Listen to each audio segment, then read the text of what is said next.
Recording in progress.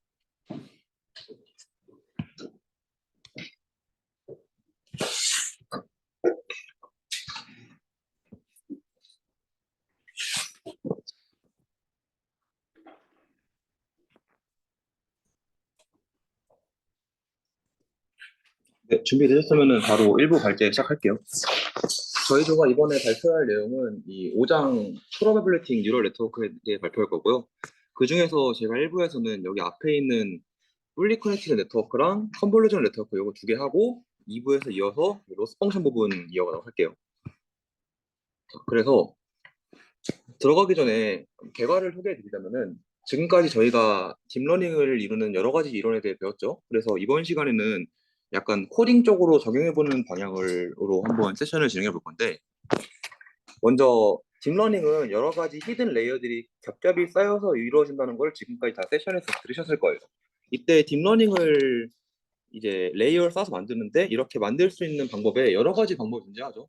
고전적으로 배웠던 그냥 모든 걸 다 이어버리는 fully connected 네트워크부터 시작해서 컨볼루전을 네트워크 있고, 그리고 그 컨볼루전을 1차원으로 만든 1D 컨볼루전도 있고, 그 외에도 뭐 RNN, 트랜스포머 등등 정말 수많은 방식이 있는데, 오늘은 그 중에서도 가장 대표적인 이 fully connected 네트워크랑 컨볼루전 네트워크 이 두 가지에 대해서 다뤄보려고 합니다.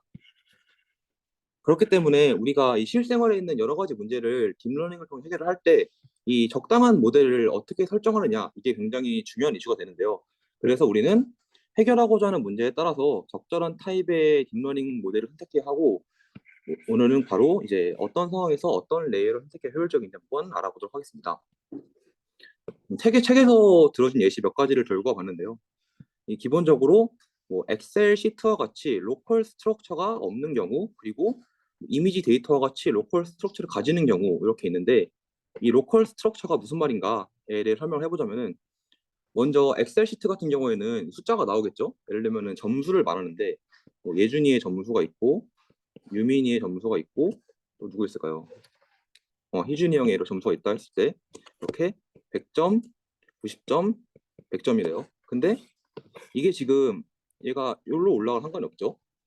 마찬가지로 예준이가 꼴찌로 내려갈 상관 없을 거예요. 그렇기 때문에 엑셀 시트 같이 숫자가 일렬로 쫙 나열되는 데이터 같은 경우는 로컬 스트럭처가 존재하지 않는다고 말합니다. 근데 반대로 이미지 데이터 같은 경우에는 여기 이렇게 사람 사진이 이렇게 있는데, 이미지 데이터 같은 경우에는 이걸 다 이제 픽셀로 나눠서 생각을 하죠. 픽셀로 나눠서 생각을 하는데, 이제 이 픽셀과 이 픽셀의 위치가 바뀌면은 아예 다른 그림이 될 거예요. 그렇기 때문에 이미지 데이터 같은 경우에는 로컬 스트럭처를 가진다라고 설명합니다. 그렇기 때문에 엑셀 시트와 같이 로컬 스트럭처를 가지는 경우에는 이 고전적인 FCNN을 사용한다고 하고요. 그리고 엑셀 시트 같이 로컬 스트럭처가 없는 경우에는 고전적인 FCNN을 사용한다라고 설명하고 있고요. 그리고 이미지 데이터와 같이 로컬 스트럭처를 가지는 데이터인 경우에는 컨볼루전을 네트워크를 사용합니다. 그리고 이 뒤에 텍스트와 같이 시퀀셜 데이터를 처리할 때는 책에서는 1D 컨볼루전을 설명하고 있긴 한데요. 사실 이게 되게 비효율적인 거는 아마 뒤에서도 다시 언급을 하겠지만, 보통 텍스트 같은 데이터를 처리할 때는 이런 거 말고도 뭐 RNN이나 트랜스포머 같이 사용할 수 있는 친구들이 많기 때문에 이쪽 언급은 조금 이제 넘어가고 요 위에 두 가지 사례를 중점으로 보겠습니다. 자, 먼저 fully connected neural network부터 시작을 해볼게요. 이제 이거를 줄여서 앞으로 FCNN이라 부를 건데, 왜 fully connected냐? 말 그대로 이 그림처럼 다 이어버렸죠. 그동안 저희가 고전적으로 알고 있던 딥러닝 모델인데, 보이다시피 이 한 레이어에 있는 이 친구를 뭐 책에 따라서 뉴런, 뭐 노드, 히든 유닛 다양하게 부르는데, 어쨌든 요 한 친구가 다음에 있는 모든 뉴런들과 다 이어지죠. 그렇기 때문에 fully connected network라고 부른다고 하고요. 그리고 뭐 인간의 뉴런 세포로부터 영감을 받았대요. 이거는 뭐 그냥 역사적인 이야기니까 가볍게 듣고 넘어가시면 될 것 같고, 이전 레이어에 있는, 예를 들면은 지금 이 친구 같은 경우에는 이전에 있는 이 친구들한테서 값을 다 받아오잖아요. 값을 받아올 때 이렇게 값을 받아오는데, 그 값에 웨이트를 곱해서 받아온 다음에 그 다음에 바이어스까지 추가됩니다. 그리고 이 바이어스까지 추가된 이 z값에 액티베이션 펑션을 통과시켜 최종적으로 그 다음 아웃풋 값인 y값을 만들게 되는데요. 이때 액티베이션 펑션으로 정말 다양한 함수를 사용할 수 있어요. 뭐 많이들 아시는 렐로 펑션도 있고 뭐 시그모이드 펑션도 있고 그밖에 뭐 회장님이 저번 시간인가 저저번 시간에 설명해 주셨던 뭐 소프트맥스 함수 등 여러 가지 함수 볼 수 있겠죠. 가장 대표적인 두 가지만 가져와 봤는데요. 렐로 액티베이션 펑션 같은 경우에는 다들 아시다시피 함수가 이렇게 있으면은 이제 0보다 작은 부분을 이렇게 잘라버리는 액티베이션 함수죠. 그리고 이 시그모이드 액티베이션 펑션 같은 경우에는 제가 지금 보니까 오타를 냈는데 여기 지금 2에 Z라고 되어 있죠. 마이너스로 바뀌어야 됩니다. 죄송합니다. 오타예요, 오타. 그래서 시그모이드 함수 같은 경우에는 전에 세션에서도 로지스틱 리그레션에서도 바로 이 함수를 썼었는데 보시다시피 어떤 함수를 집어넣든 0과 1 사이 이렇게 압축이 짜부려서 나오기 때문에 이 로지스틱 리그레션에서 쓸 수 있고 뭐 클래시파이어 등에서도 사용할 수 있습니다.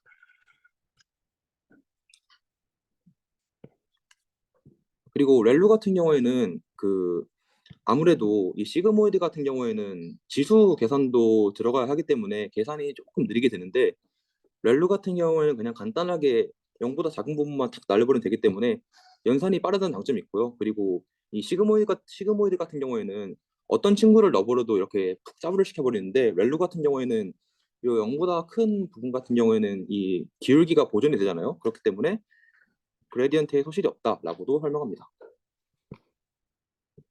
자, 그래서 이번 시간에는 좀 코딩을 많이 해볼 건데요. 먼저 딥러닝을 다루는 가장 유명한 라이브러리를 뭐 파이토치나 이런 텐서플로어 같은 것들 있잖아요. 그거를 사용하지 않고 이 가장 간단한 쉘로우 네트워크를 만들어 보는 코딩을 먼저 한번 볼게요. 제가 이 내용을 뺀 것 같은데 어떤 것 같은데 네, 일단 제가 이거를 가져온 게 이게 유니버셜 어프록시메이션 시럼이라고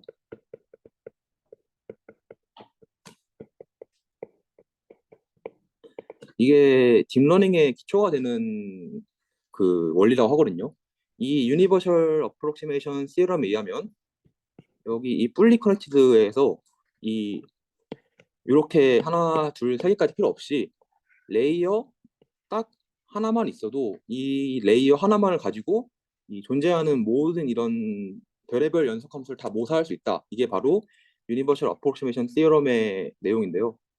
한번 직접 파이썬 코드를 통해서 간단한 뉴럴 네트워크를 만들어 봐서 이 내용을 확인해 보도록 하겠습니다. 먼저 넘파이랑 매플로랩이랑 매스 라이브러리 다 다운 받아주고요. 그리고 사실 파이토치나 텐서플로어 같은 거 쓰면은 이 렐루 같은 액티베이션 펑션은 정의 안 해도 되는데 저희는 먼저 안 쓰고 한번 해보는 게 목표니까 렐루 펑션을 직접 만들어 줄게요. 그래서 렐루 펑션에 프리 액티베이션 값을 넣어주면은 넘파이에서 클립이라는 함수를 이용해서 0에서 딱 잘라버린 값을 액티베이션에 넣고 그거를 돌려주는 걸로 이제 렐루를 정의할게요. 자, 그래서 우리가 지금부터 쉘로우 네트워크를 하나 정의할 건데 그거를 정의하기 앞서 이제 어떻게 생긴 네트워크를 정의할 건지 제가 먼저 수식적으로 보여드릴게요. 자, 이렇게 생긴 네트워크를 하나 정의할 겁니다. 그리고 이거를 시각적으로 표현하면은 이렇게 생겼어. 우린 지금부터 이렇게 생긴 친구를 만들어 볼 겁니다. 아까 앞에서 봤던 이 그림이랑 연결을 해보자면은 앞에서는 인풋이 여러 개였죠. 저희는 간단하게 인풋 여기 딱 한 개의 바이오스를 더한 모델만 쓸 거고요. 그리고 여기 가운데 레이어가 하나 둘 세 개 썼었지만 여기서는 간단하게 가운데 레이어 딱 하나만 두겠습니다. 그래서 이렇게 간단한 쉘로우 네트워크를 어떻게 만드냐를 한번 볼 건데 정말 별거 없죠. 우리가 넣어야 되는 파라미터가 보시면 그래서 이 x라는 인풋이 들어가서 y로 될 때 어떤 식을 거치냐 이제 이런 식을 가지는 뉴럴 네트워크를 정의할 건데 먼저 첫 번째 이거를 첫 번째 뉴런에서는 1차식, 1차식, 1차식을 만들고 그 1차식들이 각각 액티베이션 펑션을 통과하고 그 앞에 또 다른 웨이트들과 플러스 바이어스까지 더해져서 이 최종 아웃풋 y를 내는 이런 뉴럴 넷을 만들 거고요. 액티베이션 펑션 같은 경우에는 방금 정의한 이 렐루를 쓰도록 할게요. 그래서 이러한 이름을 갖는 쉘로 넷을 정의할 건데 우리가 가지는 파라미터는 여기 보이다시피 파이 이거랑 세타 이것들을 다 정의해야 되죠. 이것들을 다 넣어줄게요. 그래서 이 프리 1, 2, 3은 잘 보시면 다 이 친구들에 해당하는 친구들이겠죠. 그리고 액티베이션을 통과시킨 이 친구들은 이 친구들을 나타내는 함수일 거예요. 그리고 마지막으로 이제 웨이티드까지 더해서 만든 이 친구들은 여기에 해당할 겁니다. 그래서 이 친구들과 마지막에 이 바이어스까지 더해져서 최종 y를 만들어주면 됩니다. 그렇게 해서 우리는 쉘로 뉴럴넷을 만들었고요. 정말 별거 없죠. 그 다음에 뭐 플로팅하는 함수 만들 건데 사실 요거는 뭐 알과 파이썬 프로그래밍에서 그 여기 매플로립 라이브러리 좀 다뤄보셨으면 알 수 있는데 이해 안 되셔도 사실 플로팅 부분이니까 뭐 그냥 한번 해보시면 알 것 같은데 이렇게 뉴럴넷을 플롯하는 함수를 정의하고 이렇게 다 이거 하나하나 설명이 좀 긴데 결국에는 이 결과 것부터 보시면 이해가 쉬울 텐데요. 이 프리 액티베이션 펑션 통과하기 전에 함수 한 번씩 그려주고 액티베이션 펑션 통과한 다음에 그려주고 그다음에 이 앞에 이 웨이트까지 통과한 다음에 함수도 그려주고 요거를 다 합하면 어떻게 되니 이거까지 다 그려달라라는 의미의 함수입니다. 자, 그래서 우리는 그냥 한번 만들어 보는 거니까 파라미터는 다 그냥 임의로 줘볼게요. 원래 학습을 시켜야겠지만 한번 만들 수 있다를 확인하는 거니까 다 확인을 시켜주고 이 x 값의 범위는 보시다시피 0과 1 사이로 만들어주고요. 그래서 우리가 이렇게 임의로 정의한 파라미터를 넣어서 뉴럴넷을 돌리면 첫 번째 함수는 이렇게 나오고 첫 번째 함수는 이렇게 나오고 두 번째 함수는 이렇게 나오고 세 번째 함수는 이렇게 나옵니다. 이 친구들이 각각 렐루 액티베이션을 통과하면은 0보다 작은 부분은 다 잘려서 이렇게 나올 것이고요. 그리고 앞에 있는 웨이트까지 곱해져서 이렇게 나올 것입니다. 그리고 이 친구 셋을 다 더해주면은 이렇게 최종 아웃풋 함수가 나오게 되고요. 아까 설명드렸던 이 유니버셜 어프로크시메이션 시어럼의 의의는 뭐냐? 결국 우리가 이런 파라미터를 조작을 하고 또는 이렇게 뉴런들을 추가하면은 이렇게 생긴 함수 말고도 뭐 다양한 복잡한 연속 함수 있죠. 이런 것들을 다 모사할 수 있다. 이게 바로 유니버셜 어프로크시메이션 시어럼의 의미였습니다. 자, 그래서 첫 번째 코딩을 이렇게 맞추고요.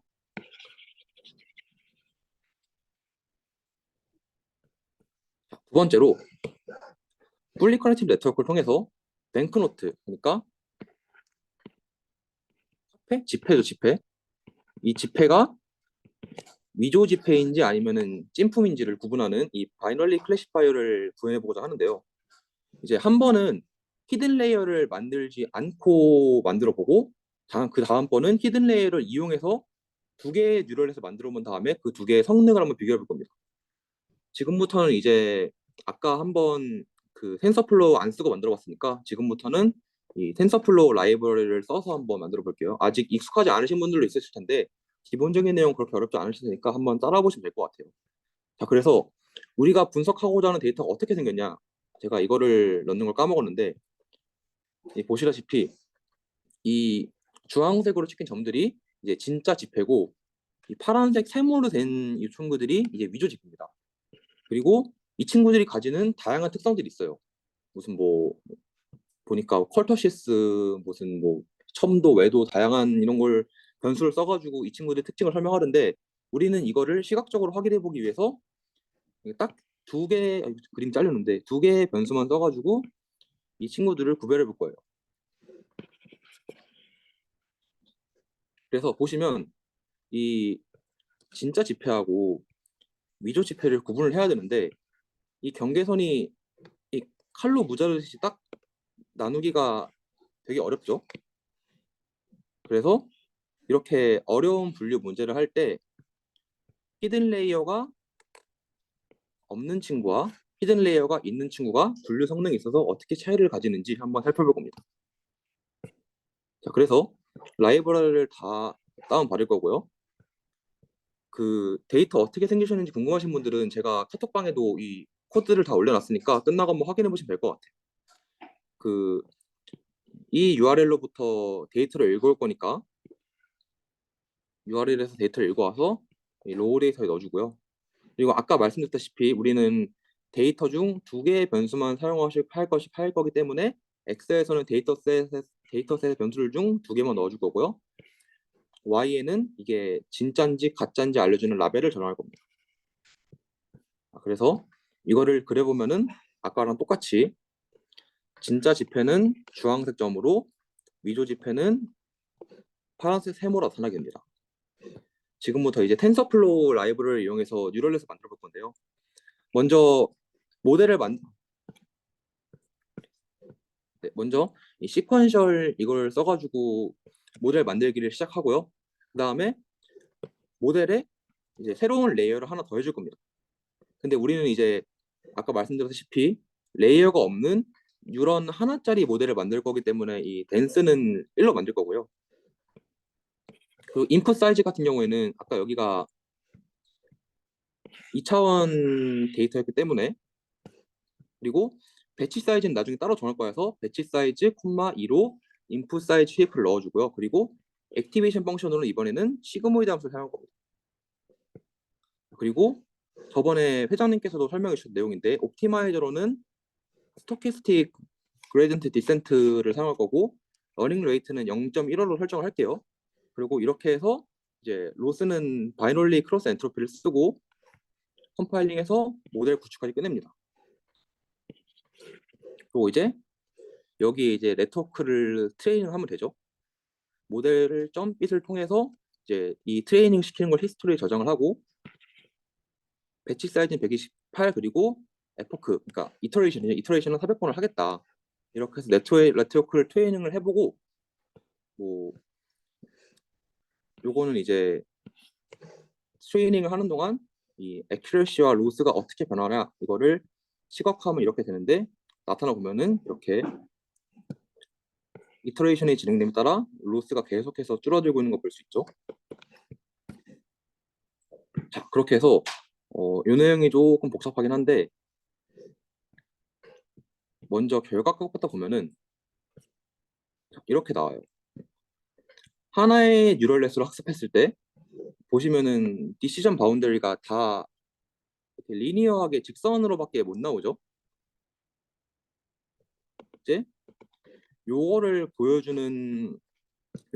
이 그림을 그려주는 함수가 이 함수인데 간단하게 설명하고 넘어가면은 여기 np.mesh그리를 사용해가지고 2차원 공간을 만들어서 모델을 통해 예측한 값을 x1과 x2 값에 대해 모델의 예측값을 만들어주고 그리고 여기 있는 이 라인들을 통해서 2차원 공간 위에 디시전 바운드를 그려주게 됩니다.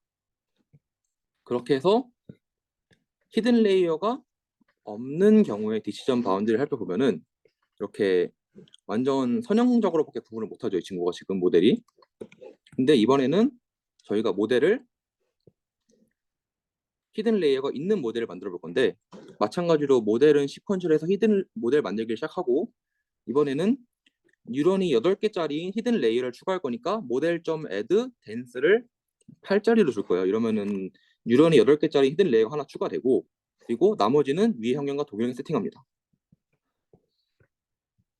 그렇게 해서 결과값을 보면 이번에는 아까랑 다르게 아까는 딱 직선 형태의 디시전 바운드리만 보여줬는데 이번에는 이렇게 조금 더 유연하게 곡선 형태의 디시전 바운드리를 보일 수 있죠. 그렇기 때문에 히든 레이어가 없는 뉴럴넷은 디시전 바운드리를 선형밖에 표현 못하는데 히든 레이어를 추가하게 되면은 이렇게 비선형 디시전 바운드리도 표현할 수 있게 되는 걸 확인할 수 있습니다. 자, 그 다음에 이제 FCNN을 통해 이미지 클래시피케이션 그러니까 요 이미지를 컴퓨터한테 주어주고 이게 숫자 몇이게를 맞추는 이제 그러니까 분류를 한번 해보려고 하는데요. 보시다시피 이 FCNN 같은 경우에는 인풋 데이터가 다 1차원이죠.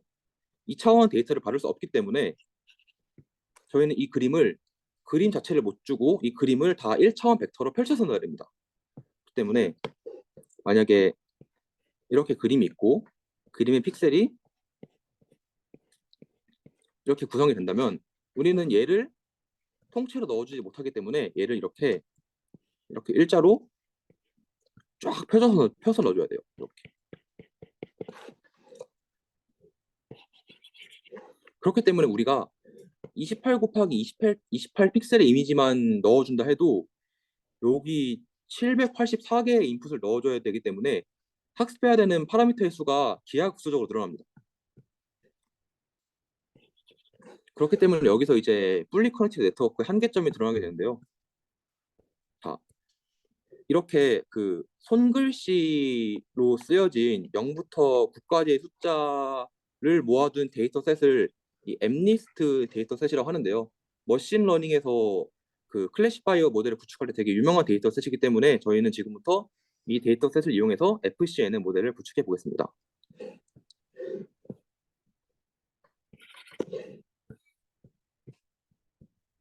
그리고 넘어가기 전에 이 원핫 인코딩이라는 개념을 하나 짚고 넘어가야 되는데 이게 뭐냐?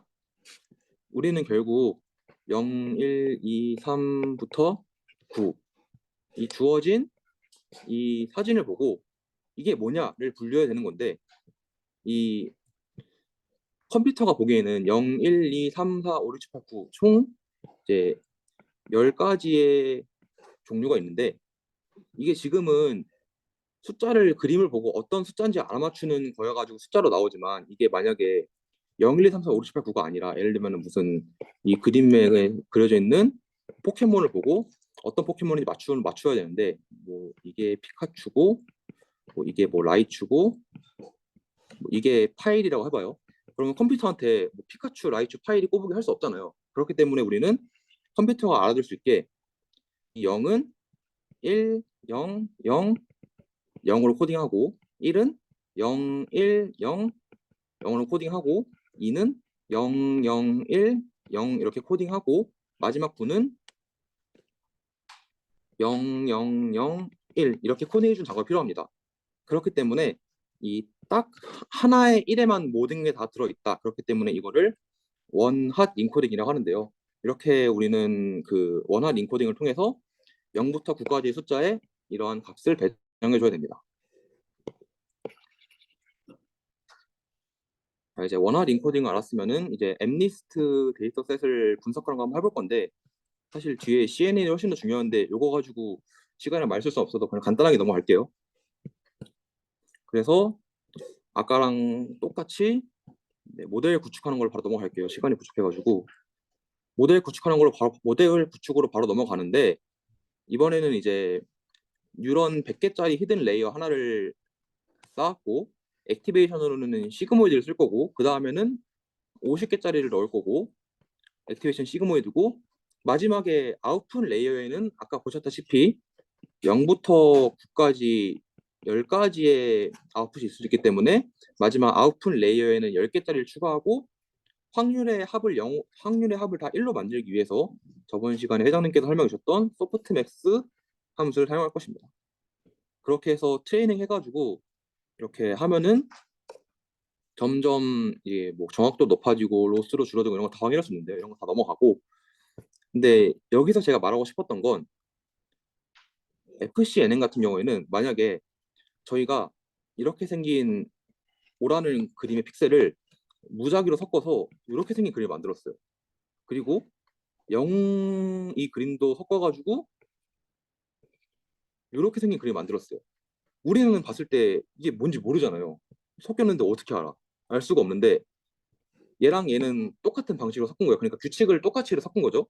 우리는 요거를 알아볼 수 없는데 이 과연 fully connected 네트워크는 얘나 똑같이 맞출 것인가를 뒤에 프로그래밍으로 확인해 보면은 결과값 한번 확인해 보면은 시간이 없어 빨리 넘어가야 되는데 이 원래 이미지를 가지고 학습을 시켰을 때 모델의 정확도가 0.9678 정도가 나오거든요. 근데 이렇게 이미지를 막 섞어서 얘한테 훈련을 시켜도 정확도가 0.9694 거의 비슷합니다. 이게 왜 그러냐면 아까 말씀드렸다시피 이 fully connected 네트워크 할 때 그림을 줄 때는 2차원으로 못 주고 이렇게 1차원으로 쫙 펼쳐서 넣어줘야 하기 때문에 아까 초반부에 로컬 스트럭처가 없다 있다 말씀을 설명을 드렸을 것 같은데 어차피 FCNN이 보기에는 이 친구나 그냥 똑같이 1차원으로 있는 벡터이기 때문에 FCNN은 이 두 가지의 그림 학습할 때 성능에 유의미한 차이를 보이지 않습니다. 자, 그래서 저희가 지금까지 본 FCNN의 문제점이 뭐였죠? 일단 파라미터가 엄청 많죠. 파라미터가 너무 많아지고 그리고 이거를 분류하나 차이가 없다는 거는 사실 얘를 더 분류를 잘해야 되는 거잖아요. 얘를 분류할 때 분류를 더 잘해야 되는데 얘나 차이가 없다는 거는 이 우리가 분류하고자 하는 이미지의 로컬 스트럭처 그러니까 이 공간적 정보를 전혀 활용하지 않는다는 한계점이 있기 때문에 등장한 모델이 바로 이 컨볼루셔널 뉴럴 네트워크 CNN입니다. 자, 그래서 아까 설명드렸다시피 FCNN 한 게 인풋 베리어블이 많아질수록 이 파라미터가 너무 많아지고요. 그리고 2차원 형태의 이미지를 1차원으로 쭉 펼쳐서 넣기 때문에 이미지의 로컬 스트럭처가 손실되게 됩니다. 그렇기 때문에 도입된 것이 CNN인데 이 CNN은 사진 제가 구형 걸 가져왔는데 이게 CNN이 인간이 이 물체를 인식할 때 어떻게 인식하냐를 착안해서 만들어내는 알고리즘을 하는데요. 우리가 예를 들어서 요 네 가지 사진을 보고 여기 있는 포켓몬이 뭐지? 라고 생각을 할 때 요런 데부터 보지 않잖아요. 보고 이 꼬리 요거 피카츄 꼴인데 피카츄 아닌가? 이런 식으로 다들 인식을 하시잖아요.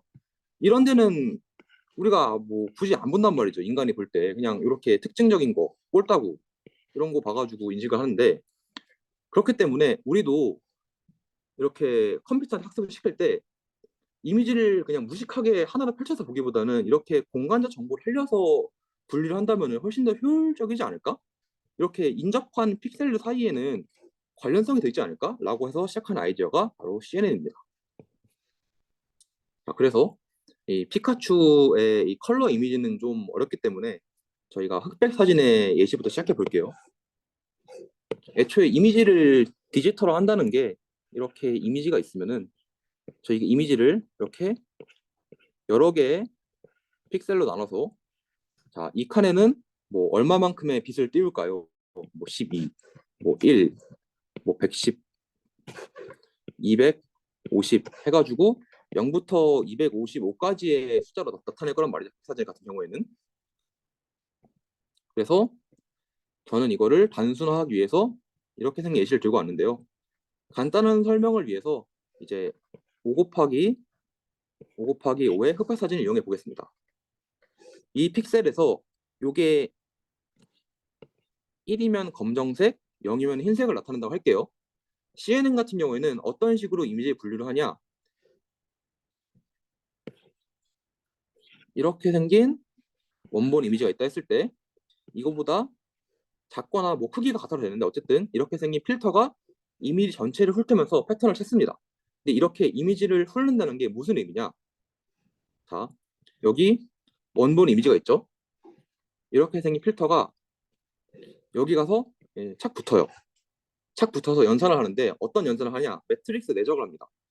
그래서 원본 이미지에 이 구역에 필터가 붙으면 1 곱하기 1 더하기 1 곱하기 0 더하기 1 곱하기 1 더하기 이거 곱하기 이거 더하기 이거 곱하기 이거 더하기 해가지고 요 칸 하나에 들어갑니다. 그리고 이 필터가 여기를 다 스캔하고 나면은 한 칸 옆으로 옮겨가서 이 연산을 또 하고요. 그 다음에 또 옮겨가서 하고 해서 이렇게 결과물인 이 친구를 만들어냅니다. 이 친구를 이제 액티베이션 맵이라고 부르는데요. 자, 그렇게 해서 이 필터가 이거를 풀게 되면은 무슨 일이 벌어지느냐?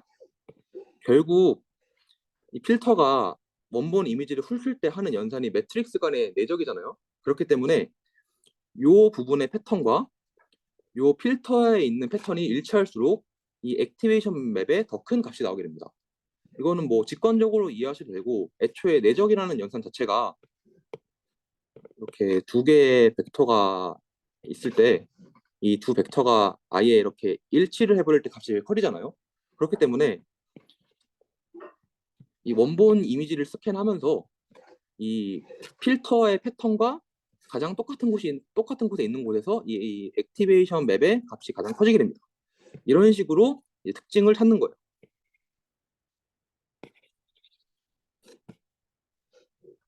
자, 여기 뒤에 설명했네. 이 연산은 결국 이제 매트릭스 간의 이너 프로덕트이기 때문에 필터의 패턴과 해당 부분의 패턴이 일치할수록 더 큰 값이 저장됩니다. 이런 과정을 걸쳐 이제 인풋 이미지에서 특정한 패턴을 찾아내는 거예요. 그래서 아까 같은 경우에는 이 피카츄 사진을 분류할 때 뭐 필터가 이렇게 생겼으면은 돌아다니면서 쓱 보다가 피카츄 꼴이네 하고 보다가 피카츄 꼴이 이런 식으로 보면서 이게 피카츄라는 걸 인지하는 거죠. 자, 그래서 다음으로 넘어가기 전에 그러면은 이 필터가 어떻게 생겼는지를 어떻게 정할까? 우리 같은 경우에는 피카츄의 꼬리가 제가 그림을 못 그리는데 피카츄 꼬리가 이렇게 생겼다는 걸 알고 있잖아요. 이렇게 생겼다는 걸 알고 이 필터를 가지고 쓱 볼 수도 있는데 사실 이거 필터에 어떤 모양을 넣을지는 우리가 안 정해줘도 되고 학습을 스스로 합니다. 실제로 과정을 보시면 제가 이거 이미지를 따왔는데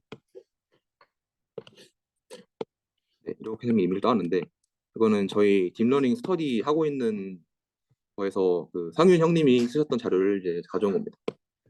그래서 이건 무슨 사진이냐? 사람의 얼굴을 주고 이 사람을 찾아봐라 하는 과제를 CNN에서 줬을 때 CNN이 점점 필터를 학습하는 모습인데요.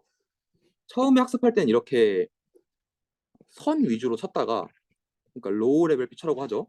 그러다 학습이 진행되면은 얘가 점점 이렇게 눈, 뭐 코, 입 이런 걸 찾아냅니다. 그리고 더 학습을 하면은 스스로 이렇게 사람의 형태를 잡아가는 걸 볼 수 있죠.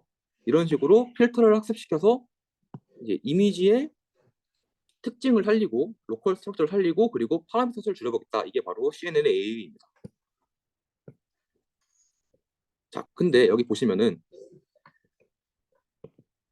이렇게 생긴 필터가 원본 이미지를 싹 훑으면서 액티베이션 맵을 만들면 보시다시피 이 원본 이미지는 5 곱하기 5인데 액티베이션 맵은 3 곱하기 3으로 크기가 줄어들잖아요.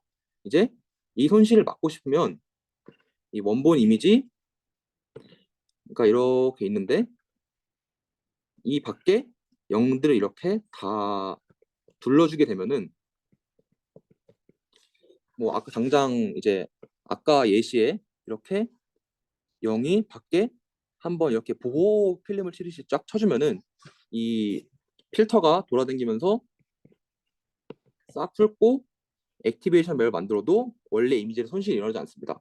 이것을 바로 이제 제로 패딩이라고 하고요. 그리고 앞선 예시에서는 이 필터가 움직일 때 여기 이거 계산하고 한 칸 움직이고 한 칸 움직이고 한 칸 움직이고 한 칸 움직이고 한 칸 움직이고 이렇게 움직였는데 꼭 이렇게 한 칸씩 움직일 필요는 없고 이렇게 계산하고 훅 계산하고 훅 계산하고 이렇게 훅 움직여도 되는데요. 이렇게 필터가 한 번에 움직이는 이 거리를 이 스트라이드라고 합니다. 자, 그래서 지금까지는 이제 그 정말 간단한 예시로 흑백 이미지만 살펴봤는데 이 컬러 같은 경우에는 그러니까 차원이 하나 늘어난다 해야 되냐? 예를 들면은 아까 흑백 사진 같은 경우에는 이렇게 이미지를 분할을 해두고 여기에 검정색 몇만큼 띄울까요? 뭐 1, 뭐 128, 250 이런 식으로 있었는데 컬러 이미지 같은 경우에는 이제 이게 여러 개 있는 거죠. 이게 여러 개 있어서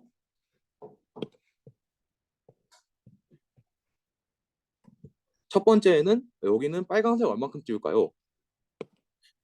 그리고 여기에는 뭐 파란색 얼만큼 띄울까요? 그 다음 여기에는 뭐 여기 초록색 얼만큼 띄울까 한 다음에 이걸 합쳐가지고 컬러를 내는 거기 때문에 이제 3차원 이미지를 이제 CNN으로 쓸 때는 이 필터도 3차원 텐서 그러니까 이렇게 큐브 형태의 필터를 써야 하는 걸 확인할 수 있습니다. 자, 그래서 아까 보셨다시피 이렇게 필터가 원본 이미지를 쭉 스캔을 하다 보면은 결과적으로 나오는 이 친구 이 친구 아까 액티베이션 맵이라고 설명드렸죠. 액티베이션 맵의 크기가 줄어들게 되는 걸 확인할 수 있는데 요거를 이제 공식화 시키면은 이렇게 나와요. 그러니까 원본 이미지가 이렇게 A 곱하기 B 사이즈가 있고 이 A 곱하기 B 사이즈의 원본 이미지를 스몰 a 곱하기 스몰 b 사이즈의 필터가 쭉 훑게 되면은 결과적으로 도출되는 이 액티베이션 맵의 사이즈는 라지 a 마이너스 스몰 a를 s로 나누고 더하기 1 이만큼의 크기를 가지게 되는데 이 s는 아까 말씀드렸던 스트라이드이죠. 왜 이런 공식이 나오는지는 이제 직관적으로 이해해 보시면 알 수 있는데 당장 이거 예시를 보면은 이게 5 곱하기 5의 원본 이미지를 3 곱하기 3의 필터가 훑는 거잖아요. 그렇기 때문에 보시면은 요 3 곱하기 3이 요 5 곱하기 5 안에 들어가면은 여기 가로로 움직일 수 있는 게 한 번, 두 번, 세 번이죠. 그리고 세로로도 한 번, 두 번, 세 번 움직일 수 있는데 요거를 이제 공식화하면은 이게 5였고 요게 3이었으니까 5 마이너스 3 더하기 1 그리고 한 칸씩 움직였으니까 스트라이드는 1 해서 3 곱하기 3의 액티베이션 웹이 나오는 걸 볼 수 있습니다. 자, 그래서 CNN의 이제 전체적인 구조를 나타내면은 이제 이런 과정을 거쳐 CNN이 이루어지게 되는데요. 먼저 가장 간단하게 개괄부터 설명해 드리면 이제 CNN을 하고 나서 이 풀링이라는 작업을 해야 되는데 이 CNN과 풀링을 여러 번 반복한 다음에는 마지막에 결국 이미지를 분류할 때는 아까 처음에 했던 것처럼 FCNN으로 이미지를 쫙 펼쳐서 그 다음에 클래시피케이션 하는 거 볼 수 있는데요. 이거를 이제 하나하나 한 단계 한 단계 자세히 살펴보자면 먼저 인풋 이미지에 대해서 컨버전을 시행해야겠죠. 근데 실전에서는 하나의 필터가 아니라 이제 여러 개의 필터를 적용시킵니다. 아까는 원본 이미지에 대해서 필터 하나만 적용시켜가지고 액티베이션 맵 하나 만들었잖아요. 실전에서는 하나의 필터가 아니라 10개, 뭐 몇 개의 필터를 적용시켜가지고 액티베이션 맵을 이렇게 10겹으로 쌓아줘서 3차원 데이터를 만듭니다. 3차원 데이터를 만들게 됩니다. 그 다음에 이 결과값에 액티베이션 펑션을 통과시켜서 아웃풋을 만들고요. 그 다음에 이 풀링이라는 작업을 하는데 이 풀링이라는 게 무슨 작업이냐? 예를 들면은 아까 같은 경우에서 이렇게 사람 사진이 있는데 여기가 사람 머리카락이에요. 여기를 이제 이렇게 생긴 필터가 쫙 풀고 다니면서 이제 액티베이션 맵을 만들 건데 여기 보시면은 어차피 이 사람 머리통 부분을 훑을 때는 여기를 훑어도 검정색이고 여기를 훑어도 똑같이 검정색만 나오지 않겠어요? 그렇기 때문에 조금 더 의미 있는 정보를 추격적으로 보기 위해 풀링을 한다 이런 느낌으로 이해하시면 될 것 같은데 이 풀링에는 맥스 풀링과 에버리지 풀링 두 가지가 있는데 가장 핵심은 결국 이 정보를 요약한다는 거죠. 의미 없는 정보를 쳐내겠다는 건데 맥스 풀링 같은 경우에는 이제 보시다시피 이 영역에서 최대값인 100만 따오고 이 영역에서 최대값인 184만 따오고 이런 식으로 해서 정보를 압축시키겠다는 거고 에버리지 같은 경우에는 이 친구들의 평균, 이 친구들의 평균 이렇게 해서 풀링을 하게 됩니다. 자, 그렇게 해서 컨버루전하고 풀링하고 컨버루전하고 풀링하고 이 과정을 여러 번 거친 다음에 최종적으로는 데이터를 아까 했던 것처럼 1차원으로 쫙 펼쳐서 마지막엔 결국 FC 레이어를 거쳐야지 클래시피케이션 할 수 있기 때문에 마지막에 결국 FC를 쫙 펼쳐서 소프트맥스 액티베이션까지 통과시켜서 확률의 합이 1에 대해서 조정하면은 이제 마무리가 됩니다. 자, 그래서 욕심상으로는 요거 코딩도 보고 싶었는데 봐보도록 할게요. 욕심이 많아가지고 벌써 끝나가는데 좀 힘들어 보이셔가지고 얼른 얼른 할게요. 자, 그래서 좀 다 건너뛰고 앞에 했던 거 넘어갈게요. 그래서 모델은 시퀀셜 이거 해가지고 이제 모델 만들기 시작하시고요. 그리고 모델.add 2D 컨볼루셔널 한 다음에 8 해서 이제 8개의 필터를 가진 컨볼루션을 사용할 거고 이 3,3은 이제 3 곱하기 3 필터를 사용하겠다. 그 다음에 패딩은 same으로 하겠다. 패딩 이거 안 하겠다는 거죠. 패딩 안 하겠다는 거 말을 하고 그리고 input shape는 아까 말했다시피 28 곱하기 28 그리고 흑백이니까 1 해가지고 이렇게 인풋 쉐이프도 이렇게 정의를 해주고요. 그리고 이번에는 액티베이션으로 멜루를 한번 써봤어요. 아까 시그널을 썼으니까.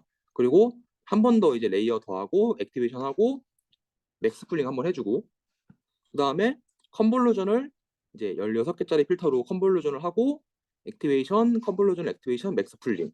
그러고 이제 마지막으로 이제 FC 레이어로 분석하기 위해서 이제 한번 쫙 펼치고 그다음에 쫙 펼친 다음에 이제 40개의 뉴런을 가지고 FC 레이어 하나 추가하고 렐로 펑션 통과시키고 그리고 마지막에 그 0부터 9까지 10가지 클래스가 있으니까 10개짜리 아웃풋 레이어 만들고 마지막에는 소프트 맥스 액티베이션 더하면은 이제 이걸로 뉴럴넷 완성이고요. 컴파일까지 해서 모델 다 만들고 아까처럼 트레이닝하고 이거 굳이 써놓은 게 이거 생각보다 좀 오래 걸리더라고요. 이거 에포크 하나 막 지나가는데 한 40초 정도 걸려가지고 다 하려고 하고 보니까 한 6분은 걸리던데 꽤 걸립니다. 그래서 트레이닝하고 아까처럼 이렇게 뭐 애큐레시 올라가는 거, 로스 떨어지는 거 확인해 보고 이렇게 결국 이제 정확도를 확인해 보기 위해서 이제 모델로 이제 예측을 한 값을 이제 프레드에 넣고 정확도를 확인해 보면은 정확도가 0.9894가 나오는데 아까 넘어가기 너무 기니까 아까 이게 0.96 얼마였죠? FC로 분석할 때는 성능이 더 향상됐다는 거 확인할 수 있고요. 이번에는 그 무작위로 섞인 요 이미지를 이용해서 컨볼루션을 학습시켜 보면은 다 생략하고 마지막에 정확도 보면은 정확도가 0.946 떨어진 걸 볼 수 있죠. 보시면 원래 이미지를 학습시켰을 때는 정확도가 거의 99%가 나오는데 이 섞어버리면은 정확도가 떨어지는 걸 볼 수 있어요. 그렇기 때문에 컨볼루션 같은 경우에는 원본 이미지를 사용할 때 분류를 더 잘하죠. 변형된 걸 사용하면은 분류를 더 못해요. 근데 원본 이미지를 사용할 때는 아까 FC 같은 경우에는 0.96 이 정도였던 것 같은데 원본 이미지를 분류할 때는 확실히 CNN에서 더 잘하는 걸 볼 수 있죠. 그리고 아까 보셨다시피 파라미터 수도 엄격하게 줄어듭니다. 그렇기 때문에 저희는 이제 이미지와 같은 로컬 스트럭처를 가지는 데이터를 분석할 때는 이 CNN을 사용하는 게 유리할 것이다라는 걸 알 수 있었습니다. 네, 여기까지 하겠습니다. 감사합니다.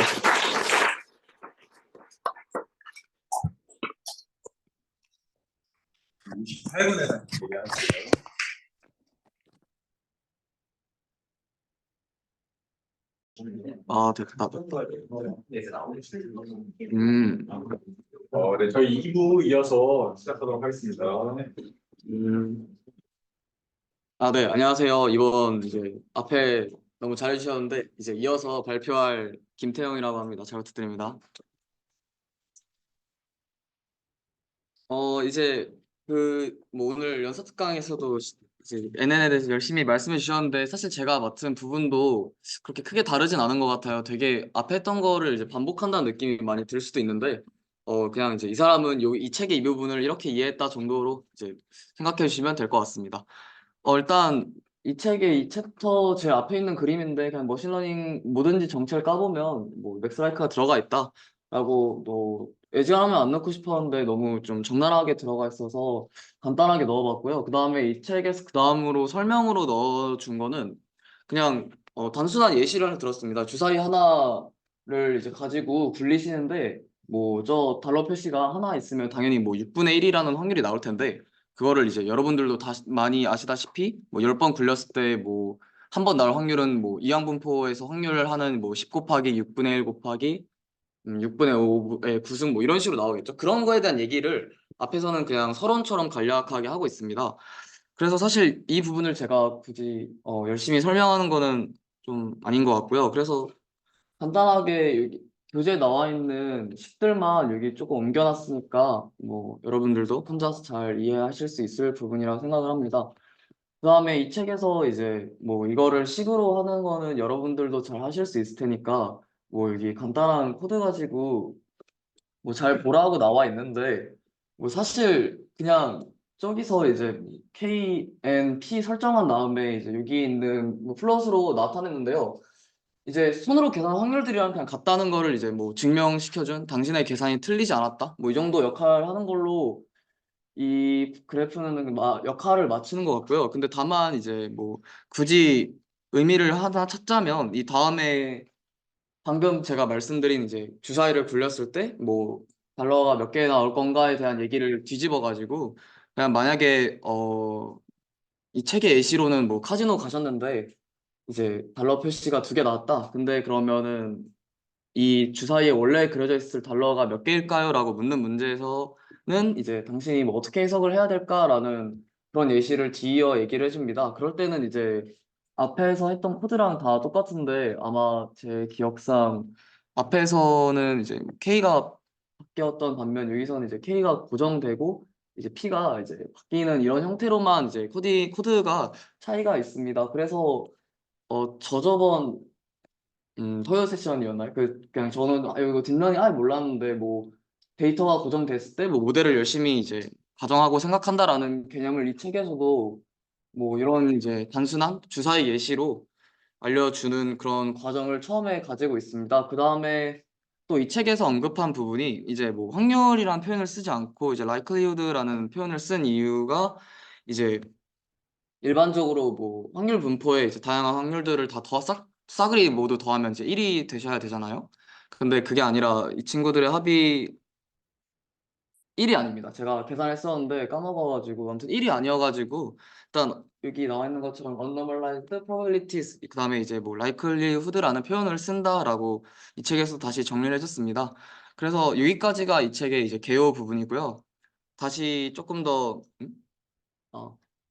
그 좀 있어 보이는 내용으로 돌아오면 여기서 앞서 이제 일부에서 설명해 주신 것처럼 여기서도 이제 CNN에 대한 얘기를 열심히 하는데 이제 여기서 요 모델에서 처음에 이제 개략적인 설명을 해줍니다. 그러니까 아까 일부에서 나왔던 예시인 그 위장 화폐 그 예시에 대한 설명을 처음에 해주는데요. 뭐 만약에 뭐 진짜 화폐로 이제 걸릴 확률을 뭐 피제로에 때려박고 이제 페이크 클래스 그러니까 이제 거짓 화폐죠. 위조 화폐로 이제 걸릴 확률을 P1에 때려박는데 요 이제 확률들이 이제 소프트맥스 활성화 함수 덕분에 이제 합이 다 1로 잘 모여가지고 이제 뭐그 1을 보장해줄 수 있다. 이게 나중에 좀 이따가 다시 제가 말씀드리겠지만 이거를 뭐 확률 분포로 생각할 수 있는 근거가 된다고 합니다.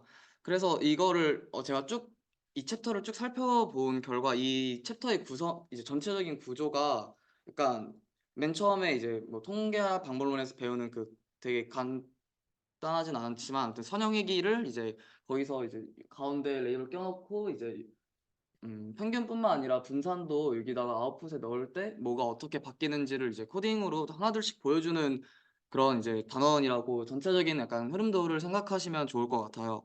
그다음에 이제 처음으로 말을 하는 게 여기서 이제 그냥 단순한 클래시피케이션 예시를 드는데요. 이제 앞서 일부에서도 이제 원합 인코딩이라는 게 나왔는데 여기서도 이제 당연히 이어지는 단원이니까 나옵니다. 나오는데 이제 요 같은 이제 뭐 이거 아니면 저 바이너리 케이스 같은 경우는 사실 이제 그 원합 코딩을 굳이 할 필요는 없긴 하지만 어차피 제가 뒤 이어서 이제 뭐 점점 클래스가 여러 개로 늘어나는 경우도 당연히 말씀드릴 테니까 여기서도 이제 간단하게 저기 x가 이제 0, 1, 1, 0 이제 아까 뭐 피카츄, 라이츄 아무튼 그런 느낌으로 생각을 하시면 됩니다. 근데 사실 저는 다른 예시를 준비했는데 이미 피카츄, 라이츄 파일에 묻힐 것 같아서 그런 식으로 이제 구분을 하시면 될 것 같고요. 이제 클래스 01은 이제 뭐 다시 제 예시로 돌아오면 뭐 진짜 화폐, 위조 화폐 뭐 이런 예시로 생각을 하시면 될 것 같아요.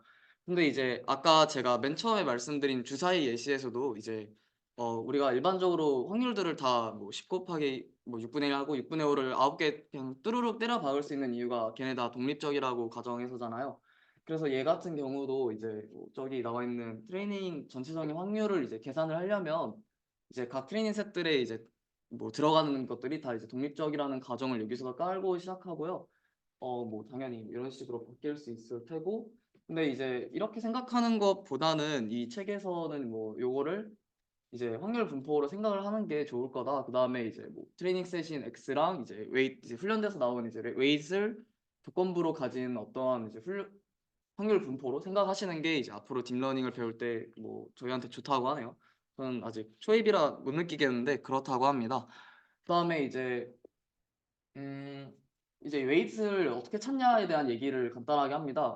이제 뭐 어떤 로스 펑션을 가장 이제 최대화시킬 수 있는 뭐 마이너스를 붙이면 최소화시키는 거에 맞나? 제가 이거 순서가 헷갈리는데 아무튼 최대화시키든 최소화시키든 뭔가 미분을 했을 때 0이 나오는 그런 친구들을 찾아서 그 이제 가장 적절한 값들을 이제 웨이트로 넣는데 약간 이제 이런 것들을 설정하지 않으면 신경말을 통과할 때마다 들어가는 값들이 똑같이 들어가가지고 이런 것들을 설정해주는 필요성을 여기서도 이제 말을 하고 있습니다. 뭐 리스트 스퀘어 할 때도 웨이트를 이제 감안해서 계산을 하면 계속 다른 값들이 나오는 약간 그런 느낌이라고 저는 생각을 했습니다. 그 다음에 다시 나오는 코드인데요. 이거는 이제 아까 제가 방금 말씀드린 어, 요거 예시 같은 경우는 이제 총 다섯 개 예시 중에서 뭐 세 개는 기고 두 개는 아니고 이런 식으로 되게 단순한 예시였는데 이제 그런 거 말고 이제 점점 이제 어떠한 데이터들이 많아지면 그 데이터들의 확률이 다 이제 뭐 0에서 결국 확률에서 벗어나지 못하는 애들이니까 0에서 1 사이에 잔뜩 모였을 텐데 이런 것들을 이제 많이 잔뜩 곱하다 보면은 언젠가는 이 컴퓨터가 에라 모르겠다 0으로 취급해 줄게라고 인식하는 때가 올 거잖아요. 그래서 그런 것들에 대한 약간 주의성을 이런 코딩으로 보여줬습니다. 그래서 난수 1부터 100 사이에서 100개 때려박아서 곱한 거랑 이제 1000개 곱한 거에서 100개까지는 그래도 컴퓨터가 열심히 표현을 하시는데 이제 1000개를 곱하는 것부터는 그냥 바로 0으로 하는 거 보니까 뭐 요거 같은 경우에 대한 얘기를 하고 있고 그다음에 이제 뭐 요 부분은 이미 아시겠지만 뭐 로그 함수 끼얹어 가지고 활용하게 되면 로그 함수가 아무래도 단조 증가 함수다 보니까 이런 어떤 극점이나 뭐 특이점들의 상대적인 위치가 뭐 똑같다 뭐 이런 얘기를 하고 있습니다. 그다음에 이제 확률이 0이 나오게 되면 뭐 로그 함수는 다시 다 아시다시피 정의역이 0에선 정의가 되지 않잖아요. 그래서 그거는 이제 문제가 생기니까 이런 되게 작은 좀 전체적으로 영향을 주지 않을 만한 친구들 껴가지고 좀 고정을 해준다 이런 얘기로 이제 흐름을 이어가고 있습니다. 그다음에 제가 방금 말씀드린 것들은 이제 두 개 중 하나였잖아요. 뭐 위조화폐다 아니면 진짜화폐다 이런 얘기를 하고 있었는데 그다음에 이제 그런 이제 기다 아니다 말고 A 또는 B 또는 C 이런 뭐 예시들에 대한 얘기를 제가 검색을 할 때 이제 인터넷에 되게 그래도 이쁜 사진이 있는 것 같아서 가져왔습니다.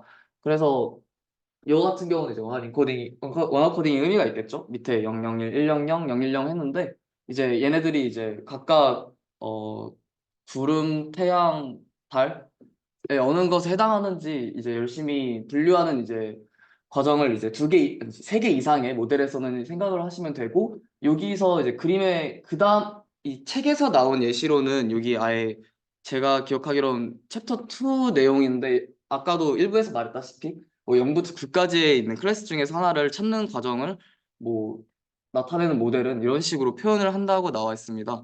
그래서 간단하진 않고 좀 길게 써 있는 코딩들이 있는데요. 그러니까 한마디로 여기서 말하는 건 일단 난수를 열심히 설정한 다음에 여기 NLL을 이제 계산하는 그런 코딩이거든요. 그래서 잠시만요. 이제 사이즈를 5,3짜리로 이제 여기 보이게 설정을 한 다음에요. 이제 소프트맥스 함수로 이제 y 햇에다가 그 값들을 넣어주고 그 진짜 그라운드 트루스라 부르는 진짜 값을 y에 넣은 다음에 거기에 대한 비교를 해가지고 결국 맨 마지막에 NLL을 이제 도출하는 그런 과정인데요. 이제 이 과정을 사실 저는 처음 봤을 때 코딩 뭔지 모르겠다 해가지고 조금 직관적인 설명을 필요로 했었던 것 같습니다. 그래서 찾아보니까 조금 좀 직관적인 설명이 있다고 하더라고요. 그래서 원래 여러분들께 드린 거는 이제 PDF로 드려야 되니까 이 영상을 뺐었는데 이제 다시 영상을 가져와 가지고 한번 10초짜리입니다. 절대 뭐 이상한 거 아니고요. 한번 보시면 대충 얘가 왜 진짜인 친구들에 해당해서 값을 이제 확률이 걔랑만 곱해져서 NLL이 나오는지 간단하게 위에 흔적이 많네요.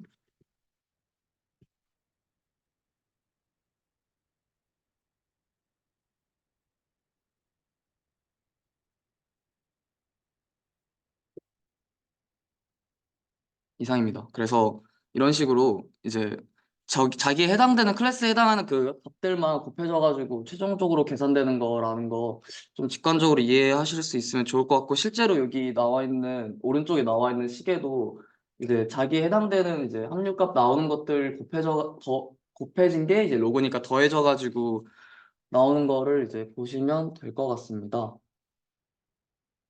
잠시만요. 넘어가야 되는데.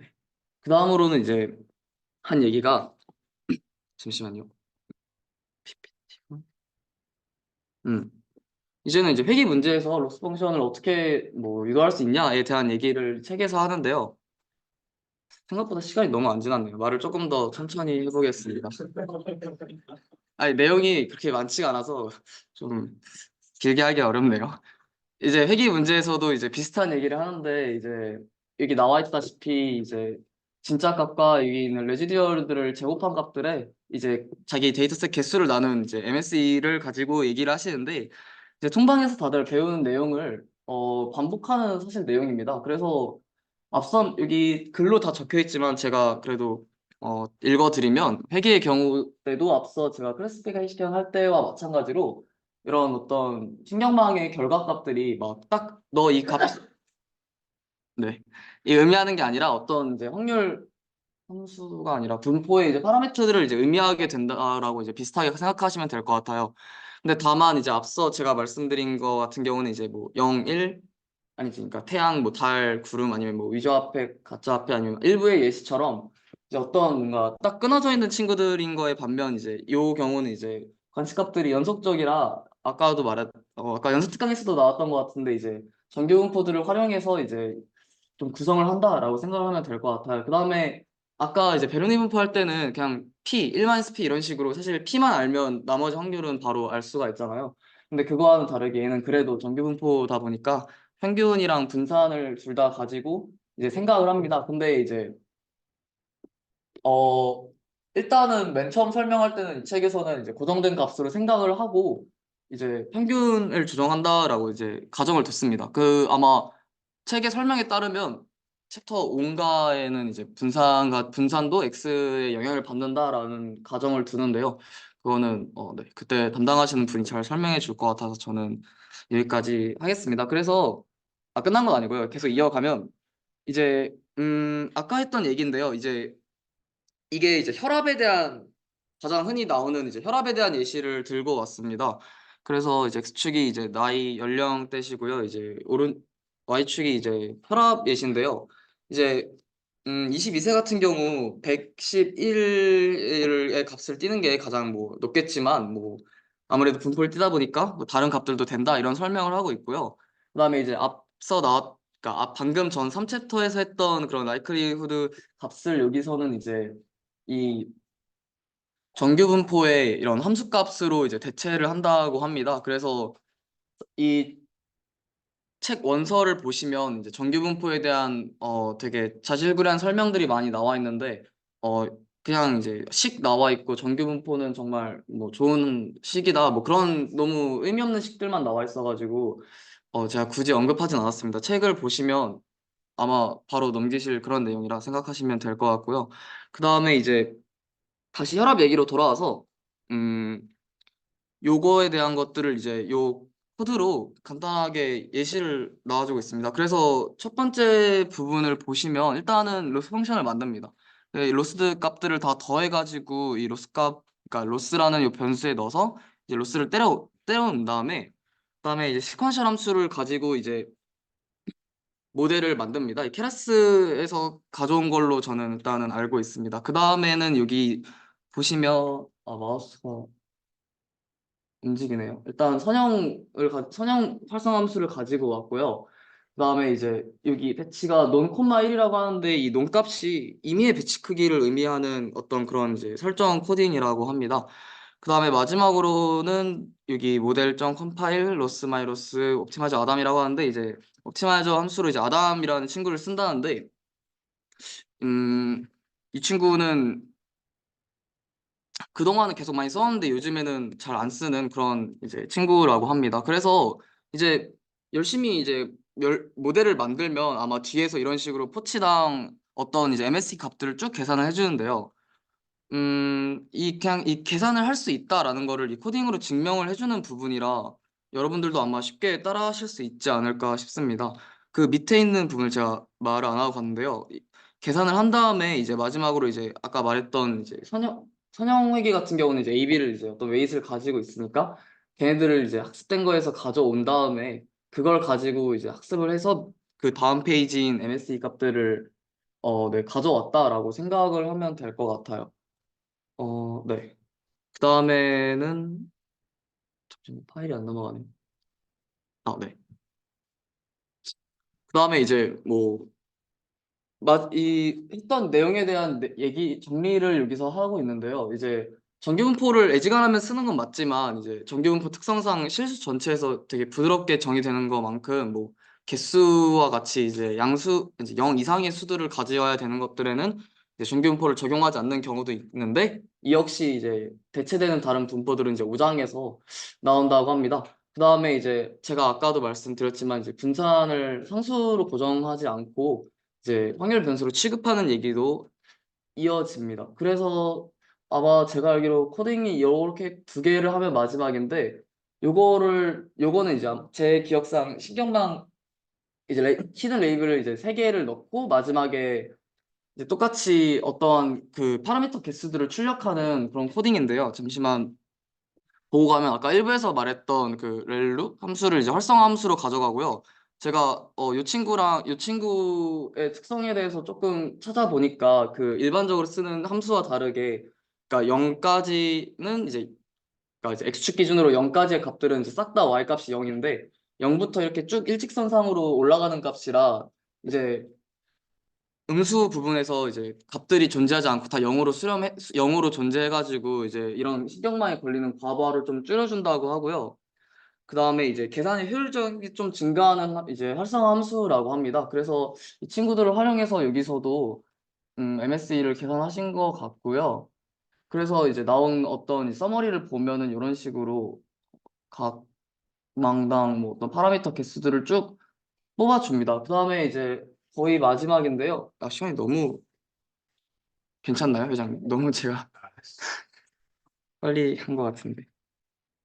아무튼 거의 마지막인데 이제 주어진 데이터를 가지고 이제 모델을 학습한 다음에 그래프를 이제 뽑아내는 그런 코드를 여기서 이제 마지막으로 제공을 해줬습니다. 그래서 여기 보면은 이제 각 들어가야 되는 이제 데이터들 이제 0을 이제 마지막으로 한 거 보니까 중간에 이제 훈련값들을 다시 내보내지는 않는다고 말을 하는 것 같고요. 그래서 플롯을 이런 식으로 보여주는 그런 얘기를 하고 있습니다. 마지막에 정말 이게 찐 막인데요. 얘네들은 이제 만약에 변수라고 가정을 한다는 거에 대한 얘기를 합니다. 그런 경우는 이제 여기 아까 맨 처음에 보였던 그림인데요. 만약에 평균만 가지고 얘기를 했으면 여기 어디 아웃 1만 가지고 얘기를 해야 되는데 이제 들어놓는 순간 두 번째 뭐 노드까지 추가된다는 얘기를 하고 있습니다. 그래서 이 경우는 뭐 어떻게 얘기를 해야 되냐라는 얘기를 마지막으로 하는데요. 이제 NL을 계산할 때 만약에 이제 분산을 상수로 고정을 했었으면 이제 계산을 할 때 그 친구를 그냥 무시하고 했어도 돼가지고 좀 편리하게 계산할 수 있는데 이 경우 만약에 이거를 진짜 변수로 고려를 하면 계산 과정이 너무 복잡해져서 정확한 값을 도출할 수는 없지만 이제 그냥 적당히 최적의 이 NL을 계산하기 위해서는 이제 이런 식으로 변수로 놓아도 큰 문제가 없다고 책에서 설명하고 있습니다. 네, 감사합니다. 나경님. 음, 네. 내용이 너무 없는데. 고생하셨고 저희 학습부장님 필요에 있어서 그걸 보고 있습니다.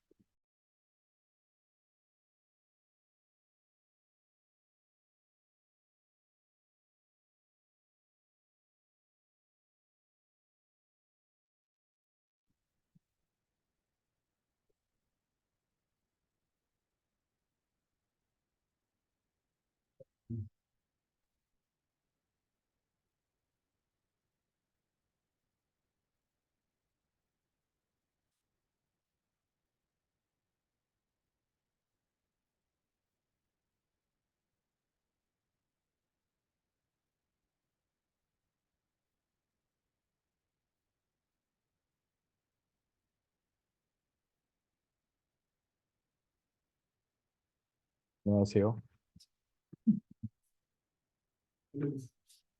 아니요, 원래 목소리입니다. 코로나에서 살아 돌아왔어요.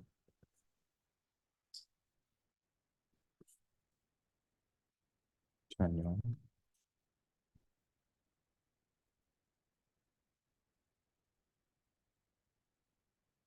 네, right. 오늘 제가 뭐에 대해서 얘기를 할 거냐면, 어, 사실은 이 딥러닝을 저도 뭐 딥러닝 고수고 그런 건 아니지만 처음 배울 때 그 CS231N이라고 하는 스탠포드 대학교에 엄청나게 유명한 딥러닝 강의가 있습니다. 앤드류 응이라고 하는 교수가 하시는 강의인데 그분이 이제 얘기를 하시는 게 딥러닝을 처음 배울 때 라이브러리를 쓰면 안 된다. 그러니까 파이토치, 케라스, 텐서플로우를 쓰지 말고 그거를 구현을 할 줄 알아야 된다.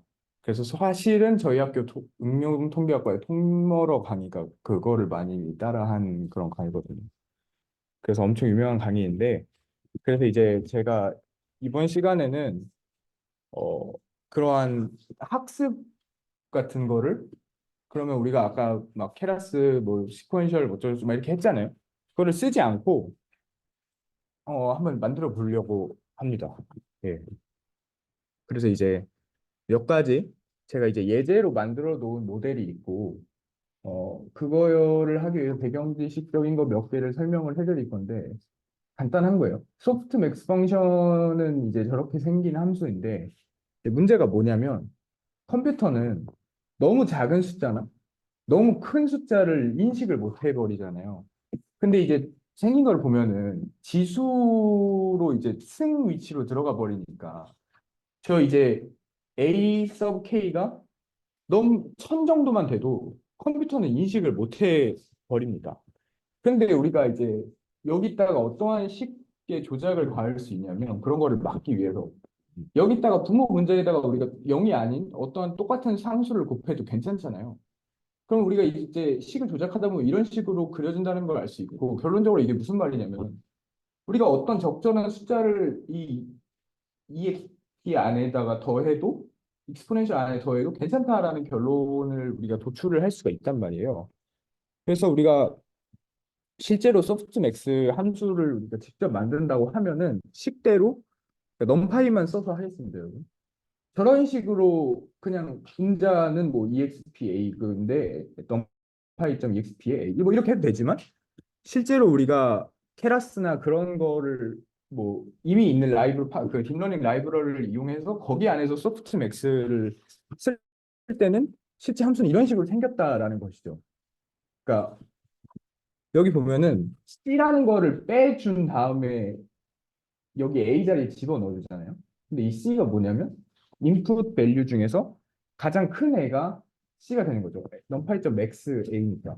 그래서 이런 식으로 스케일링이 되는 거다. 실제로 우리가 그걸 하면은 근데 우리는 그걸 잘 모르고 그냥 돌리죠. 그냥 이제 이게 시그모이드 펑션인데 아까 이거는 나왔으니까 여기 마이너스 X인데 이거 저도 실수했네. 그래서 이제 크로스 엔트로피라는 거는 이제 저렇게 생긴 함수인데 이게 이제 오차를 계산을 할 때 쓰는 함수거든요. 근데 우리가 예를 들어서 저도 예시로 아까 책에 아까 발제할 때 했던 것처럼 엠리스트라는 그 손글씨 데이터를 가져왔는데 그게 6만 장이에요. 데이터가. 그러면 우리가 이제 그거에 대해서 모든 것에 대해서 오차를 구하려고 하면 시간이 너무 오래 걸리잖아요.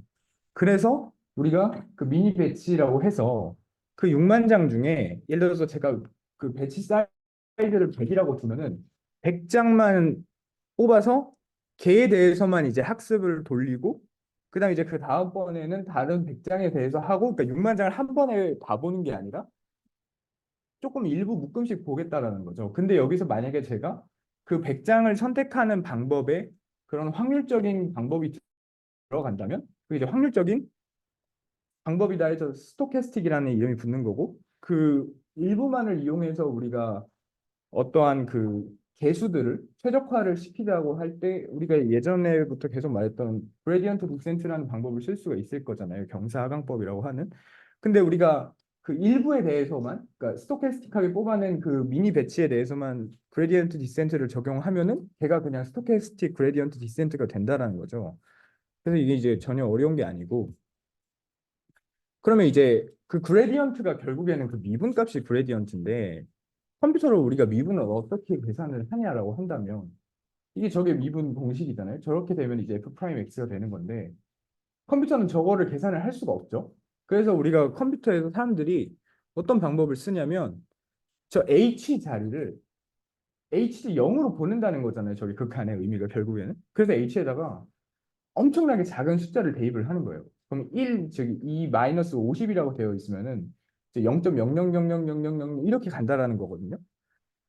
그러면 근데 컴퓨터가 아까 제가 말했지만 컴퓨터는 너무 큰 숫자도 인식을 정확하게 할 수 없지만 너무 작은 숫자도 인식을 할 수가 없기 때문에 컴퓨터는 쟤는 그냥 0으로 생각을 간주를 해버려요. 그래서 실제로 의미가 없다라는 것이죠. 그래서 이제 중심 차분이라고 하는 이러한 방법을 씁니다. 이제 H를 컴퓨터가 인식할 수 있을 정도의 작은 숫자 정도, 뭐 0.0001 정도로 하고 이제 x 플러스 h 빼기 fx가 아니라 f 오브 x 플러스 h 마이너스 f 오브 x 마이너스 h를 이용을 한다는 것이고 그래서 이제 그거를 이제 함수로서 구현을 하게 되면은 이제 이렇게 생겼다라는 것이죠.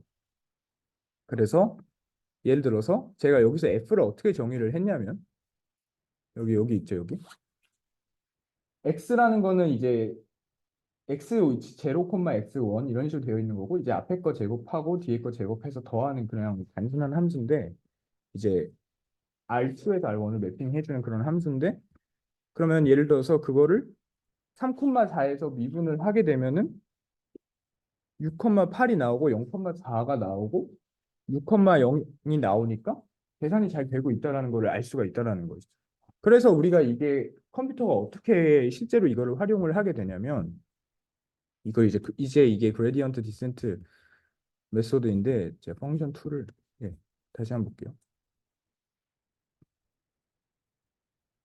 컴퓨터가 이 예시를 볼 건데 어, 잠시만 한번 돌리고 자 예를 들어서 제가 W라는 것은 그 개수라고 한번 생각을 해볼게요. 그 개수라고 생각을 해보면은 저기 보면은 예를 들어서 여기가 0,0의 위치가 0.5366788로 되어 있는데 이거는 돌릴 때마다 바뀌어요. 왜냐하면 제가 랜덤하게 나오게 해놨기 때문에 그래서 저게 만약에 0.5라고 한다면 이게 무슨 말이냐면은 제가 1만큼 늘어날 때 로스 값에 기여하는 정도는 0.5366788만큼 늘어난다라는 것이죠. 그러면 우리가 당연히 이름이 로스잖아요. 그럼 로스는 줄이면 좋은 거잖아요. 그래서 실제로는 저게 미분 아까 우리가 계산을 한 그 그레디언트라는 함수를 이용을 해서 제가 구해진 거기 때문에 우리는 실제로는 로스를 줄이는 게 목적이니까 제가 지금 플러스잖아요. 0.5니까. 그러면은 우리는 W의 개수를 줄이는 방향으로 다음에 업데이트를 해야겠죠. 그러면 세 번째 거를 보면은 쟤는 마이너스니까 그럼 제가 1이 늘면은 로스는 마이너스 0.5만큼 준다라는 거잖아요. 그러면 우리는 반대로 쟤를 늘리는 방향으로 갱신을 해야겠죠. 왜냐하면은 우리가 찾고자 하는 거는 어떠한 이렇게 생겨버린 최소값인데 여기 이제 미분이 0이어서 0인 위치를 우리가 찾고자 하는 거니까. 그래서 이게 그 매플롯 립을 이용해서 fx0, x1을 이게 그리는 거고 우리가 그 최소값을 찾는 거니까 여기까지 찾아가고 싶은 거잖아요. 얘를 이렇게 위에서 봤을 때 이제 컨트롤 플롯이 이렇게 그려지는 것이고 그러면 이제 이게 우리가 그레디언트 디센트 메소드를 통해서 찾아보면은 임의의 이니셜 밸류에서 시작을 해서 점점 여기로 수렴해 간다라는 걸 이렇게 확인을 할 수가 있죠. 그래서 이거에 대한 이제 코드는 제가 이제 올려드리면 되니까 한번 보시고 그래서 이제 저희가 이번에 해볼 게 뭐냐면 이제 결론이 이게 제일 중요한 건데 2층짜리 그러니까 인풋 간단하게 인풋이 하나가 있고 그다음에 이제 히든 레이어가 하나가 있고 그다음에 이제 아웃풋 레이어가 하나가 있는 간단한 앱리스트 아까 그 손글씨를 이제 구분을 할 수 있는 그러한 딥러닝 그 모델을 한번 만들어 보자라는 건데 방법은 이렇게 됩니다. 일단은 6만 장이나 되기 때문에 그중에 이제 일부만을 이용해서 미니 배치라고 아까 했죠. 그래서 이제 100장을 일부러 그러니까 임의로 이렇게 딱 뽑고 그다음에 이제 그것에 대해서 그레디언트를 계산을 하고 아까 말한 그 방법대로 저게 뭐 0.5면은 반대로 줄여야겠구나 뭐 이런 식으로 해서 업데이트를 하고요 W를. 그럼 이거를 계속 어느 정도 최적점에 이를 때까지 리핏하는 거죠. 그래서 이제 이런 거를 코드로 구현을 하게 될 텐데 이렇게 이제 제가 그래서 투레이어 넷이라는 클래스를 이렇게 만들었습니다. 그러면은 이제 W1, B1, W2, B2를 보면은 지금 mp.random.rand n으로 되어 있으니까 첫 시작 값은 이니셜 밸류는 그냥 랜덤하게 뽑은 거죠. 그래서 프리딕트 과정은 뭐 이렇게 곱한다라고 되어 있는데 이거를 제가 그래서 구조를 한번 그려볼게요. 구조를 그리면 이게 지금 어떻게 되어 있는 거냐면 처음에 이제 인풋인 x가 이렇게 들어와서 얘가 w1과 곱해지고요. 그래서 얘가 이제 b1이랑 더해지게 됩니다. 그래서 얘가 이제 a1이라는 이름이 붙는 것이고 얘가 시그모이드를 지나서 그러면 지난 애를 z1이라고 이름을 붙였을 때 얘를 이제 w2랑 곱해주고 그 다음에 b2랑 더해줘서 나온 애를 A2라고 하겠다. 그래서 이제 결론적으로 얘를 마지막에 소프트맥스를 지나게 해서 나온 애를 Y라고 할 건데 얘가 이제 아웃풋이다. 이렇게 생긴 구조거든요. 그러면은 우리가 어떻게 하면 되냐면 쉬워요. 아까 이제 특강 때도 교수님께서 얘기를 하셨지만 이 팀 신경망 모델과 회귀 분석에 있어서 큰 차이가 없다. 거의 동일하다. 라고 하셨거든요. 근데 이제 차이가 뭐냐면은 제가 생각했을 때는 이 액티베이션 펑션 여기 말하는 시그모이드나 소프트맥스의 유무 정도인데 걔네들은 꼭 비선형 함수로 들어가야 됩니다. 왜 걔네가 꼭 비선형 함수로 들어가야 되냐면 한번 생각을 해보세요. 선형 함수라고 한번 가정을 하면 그러니까 예를 들어 그냥 y는 3x라고 한번 생각을 해볼게요. y는 3x라는 것을 계속 합성을 한다고 하면은 y는 3x의 자리에 3x를 또 넣고 3x를 또 넣어도 그냥 3의 n승 곱하기 x가 돼서 그냥 계속 일차 함수거든요. 그러니까 선형적인 함수는 층을 쌓는 효과가 없습니다. 계속 선형적으로 가기 때문에. 그래서 근데 이제 중간에 비선형적인 그래서 함수를 넣어줘야지만 층을 쌓는 효과가 생겨서 그래서 저기 꼭 저런 거를 넣어주는 거고요. 그래서 이제 여기 보면은 아까 본 크로스 엔트로피 에러라는 공식을 이용해서 로스를 찾는 그 함수를 정의를 하고 그 미분을 해서 아까 한 거랑 똑같이 그 각각의 상황에 대한 그레디언트를 계산을 해서 W1은 뭐 예를 들어서 줄이는 방향으로 가야겠구나.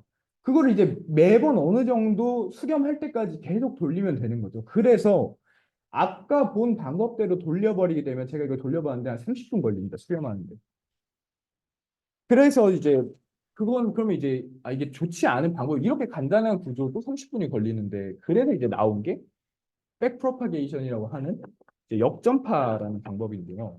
이거는 이제 뭐냐면 이제 방금 우리가 한 순전파 같은 경우에는 데이터가 이렇게 쭉 가면서 각각의 상황에서 지금 우리가 지금 업데이트 해야 되는 게 W1, B1, W2, B2잖아요.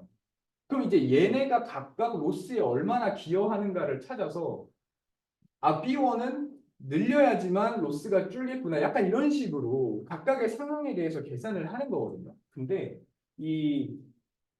이거는 뭐냐면 백프로파게이션은 데이터를 한번 이렇게 쭉 보내놓고 그 다음에 이제 이 각각의 단계에 대해서 편미분을 합니다.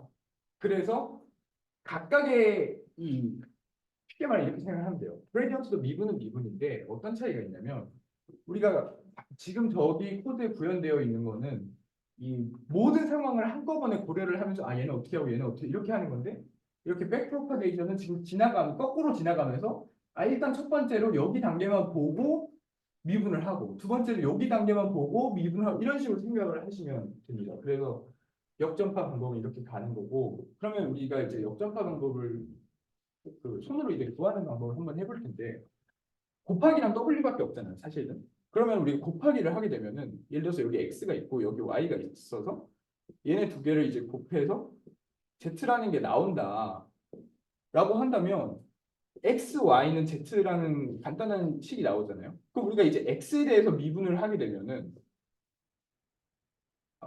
편미분이니까 y가 남게 되죠. 그러니까 얘로 미분을 하면 미분한 대상이 아닌 게 남고 얘로 미분을 하면 얘가 남겠죠. 그래서 x 쪽에는 y 값을 보내면 되고 거꾸로 갈 때 이쪽으로는 x 값을 보내면 됩니다. 또 이제 반대로 더하기를 할 때는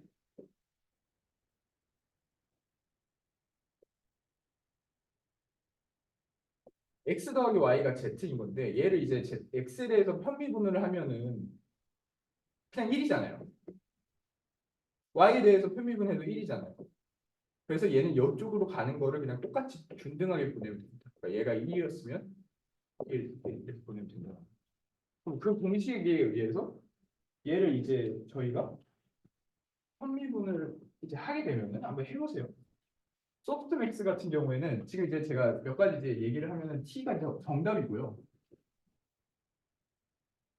y가 우리가 모델을 현재 모델을 기반으로 예측한 거고 배치 너미 배치 사이즈입니다. 그러니까 한 번에 100장 다 한 번에 보면 너무 많으니까. 그러면 소프트맥스 같은 경우에 얘를 이제 미분을 하게 되면은 그거를 제가 dy y 처음 시작한 게 y니까 dy라고 할 건데 얘는 이런 공식이야. y 빼기 t 나누기 배치 넣어. 그 다음에 여기 더하기잖아요. 더하기는 제가 온 거 똑같이 균등하게 뿌린다 그랬죠. 일로도 dy가 하고 이쪽 방향으로도 dy가 하겠죠. 그렇죠? 그 다음에 곱하기는 거꾸로 보낸다고 했잖아요. 거꾸로. 그러면 이쪽은 Z1이 왔으니까 이쪽으로 보내는 게 기존 거랑 이쪽에서 온 거를 거꾸로 곱하게 될 거고 이쪽이 dy 곱하기 얘 W2가 되고 제가 얘를 이름을 DA1으로 했습니다. 그 다음에 이제 시그모이드 같은 경우에는 얘를 이제 fx라고 하면 얘를 이제 x에 대해서 미분을 하면은 1 빼기 fx 곱하기 fx가 나오거든요. 그러면은 얘는 dz1이라고 이름을 정할 건데 그게 뭐냐면 da1 얘가 da1이니까 da1 곱하기 시그모이드 그레디언트 그레드 a1인데 이 시그모이드 그레드 a1이란 게 요겁니다. 여기 x를 a1 된 거예요. 그 함수는 제가 정의를 해놨고 따로. 그러면 이거 어떻게 하면 돼요? 더하기니까 이번엔 dz1 또 보내면 되겠죠. 그러니까 이제 마지막으로 곱하기 얘는 x 인풋 값이니까 얘는 이쪽은 보낼 필요가 없고 이쪽으로 dz1 곱하기 x를 보내면 끝나게 됩니다. 각각에 대한 역점차 과정. 그래서 그걸 이제 코드로 구현을 하게 되면은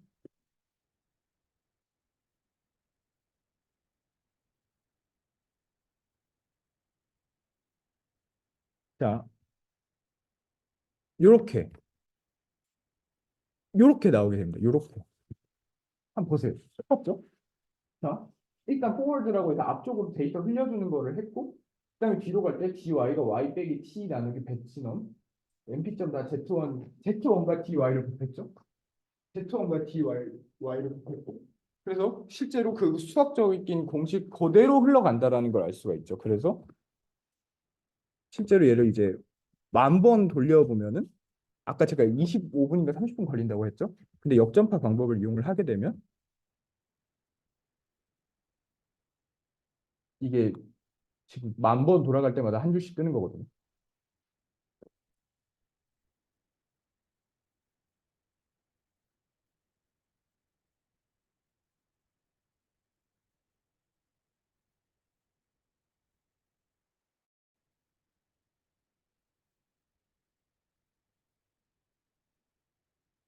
그래서 이제 곧 끝날 텐데 다 돌아갔고 그 이 어큐러시를 이제 그래프를 그려보니까 지금 선이 하나밖에 없다는 거는 쟤네 둘이가 겹쳐 있다라는 거죠. 그럼 오버피팅도 안 됐다라는 걸 알 수 있죠. 왜냐면 오버피팅이 됐으면 트레인 어큐러시가 1에 가까울 건데 테스트 어큐러시는 그거에 비해 좀 낮겠죠.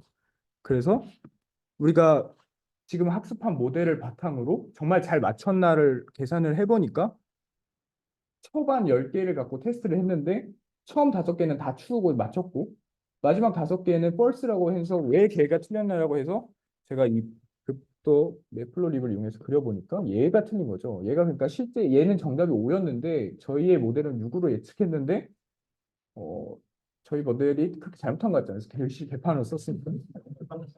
그래서 어쨌든 결론적으로 그 엄청 그 유명한 그 스탠포드의 CS231N이라는 강의를 한 번쯤은 이제 공짜니까 들어보시는 걸 추천을 하고 그 제가 듣기로는 뭐 통모러 이제 마지막 과제가 그 이렇게 넘파이만 써서 뭐 구현을 하는 거다라고 했는데 이제 그 강의가 어디를 많이 참고했는지도 이제 알 수가 있겠죠. 그래서 이제 다음 시간에는 제가 시간이 나오면은 CNN도 한번 이렇게 구현을 하는 걸 다음 시간에 보여드리겠습니다. 네. 그래서 코드는 제가 카톡방에 올릴게요. 네, 이상입니다. 네.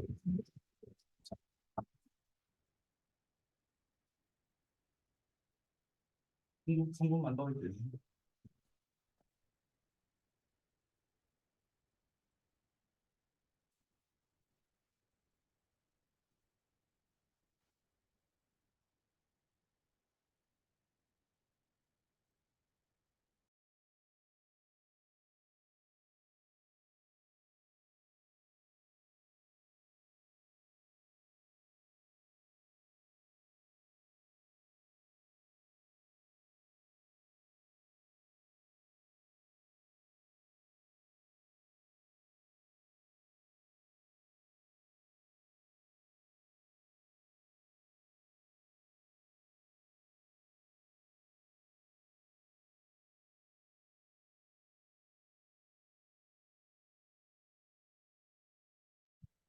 일단 그냥 말을 조금 하면은 일단 아까 로스 펑션 저희가 그 회원님이 잘해주셨는데 오늘 역시 뭐야 그렇죠.